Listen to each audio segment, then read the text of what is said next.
Baik, hello guys, welcome back to our channel Elangkasa tentang hukum. Karena banyak yang request tentang pengertian hukum dan lain sebagainya, maka di video kali ini kita akan membahas terkait pengertian hukum. Seperti itu ya. But before it, please don't forget to like, comment, and subscribe. Terima kasih banyak sebelumnya. Oke, langsung aja kita akan membahas dulu terkait arti hukum dari segi etimologi itu seperti apa sih. Yang pertama, hukum. Jadi, kata hukum berasal dari bahasa Arab dan merupakan bentuk tunggal. Kata jamaknya adalah alkas, yang selanjutnya diambil alih dalam bahasa Indonesia menjadi hukum. Yang kedua, rect. Rect berasal dari rectum, atau bahasa Latin yang mempunyai arti bimbingan atau tuntutan atau pemerintahan. Dari kata recht tersebut timbul juga istilah gerechtigheid, dan ini adalah bahasa Belanda, atau gerechtigkeit dalam bahasa Jerman, berarti keadilan, sehingga hukum juga mempunyai hubungan erat dengan keadilan. Yang ketiga, ada ius. Kata ius atau berasal dari bahasa Latin ini berarti hukum. Berasal dari bahasa Latin injubere, artinya mengatur atau memerintah. Perkataan mengatur dan memerintah itu mengandung dan berpangkal pokok pada kewibawaan. Yang keempat, ada lex. Kata lex berasal dari bahasa Latin dan berasal dari kata lesere, yang artinya mengumpulkan orang-orang untuk diperintah. Nah, yang kedua, kita akan bahas terkait hukum menurut para ahli. Jika kita perhatikan, pendapat Immanuel Kant mengenai hukum memang sulit untuk memberikan definisi secara lengkap. Dan ini hanya sebagian pengertian hukum dari pendapat para ahli. Maka kita hanya akan mengambil dari 3 pendapat ahli. Yang pertama, menurut Utrecht, di dalam bukunya yang berjudul Pengantar dalam Hukum Indonesia, sarjana hukum bangsa Indonesia ini berpendapat bahwa memberikan definisi tentang hukum yang lengkap memang sulit. Namun demikian, menurut Utrecht, perlu adanya suatu pedoman untuk dipakai pegangan tentang apakah hukum itu. Pedoman yang dimaksud Utrecht untuk dipakai sebagai pegangan adalah himpunan petunjuk-petunjuk hidup tata tertib suatu masyarakat dan seharusnya ditaati oleh anggota masyarakat yang bersangkutan. Oleh karena pelanggaran-pelanggaran petunjuk hidup tersebut dapat menimbulkan tindakan dari pemerintah kepada si pelanggar. Yang kedua, pendapat dari Suwadi Tasrif.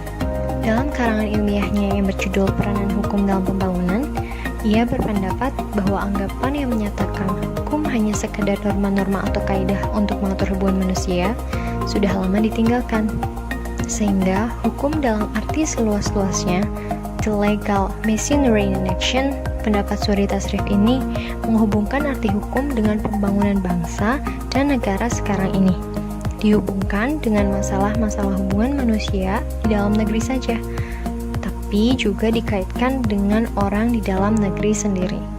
Sebagai contoh, Undang-Undang Nomor 5 Tahun 1960, Lembaran Negara 1960, Nomor 104 tentang Peraturan Dasar Pokok Agraria. Dalam undang-undang, memberi tempat kepada orang asing tidak boleh mempunyai hak milik atas tanah, melainkan cukup dengan hak pakai saja. Dari segala macam definisi tentang hukum seperti telah diuraikan di atas, jelas bahwa untuk memberikan suatu definisi yang dapat diterima oleh semua pihak tidaklah mungkin.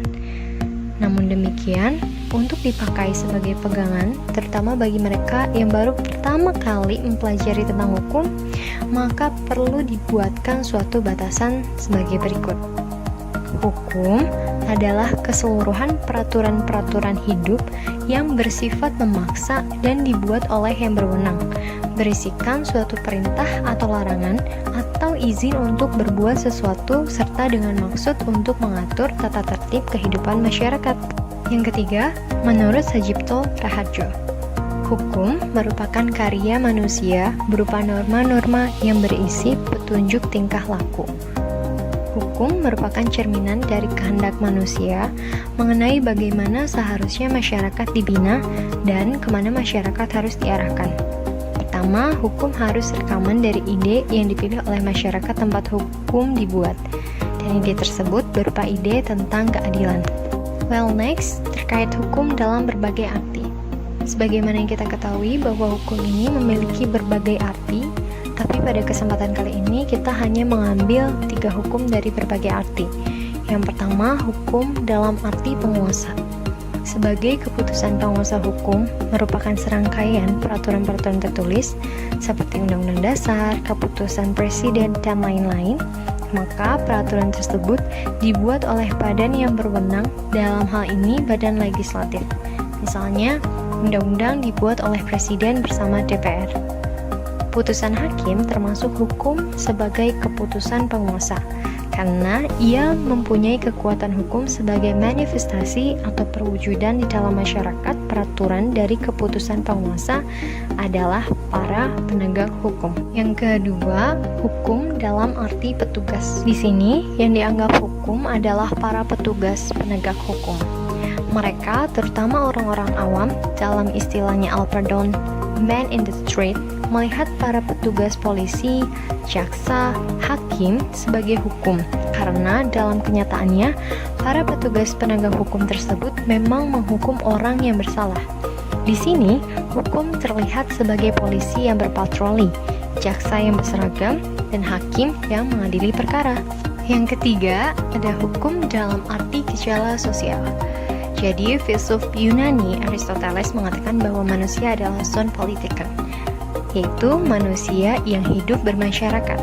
Sejak lahir sampai meninggal, manusia hidup dalam pengalamannya di antara manusia yang lain. Dalam kehidupan masyarakat itu, manusia saling membutuhkan satu dengan yang lain.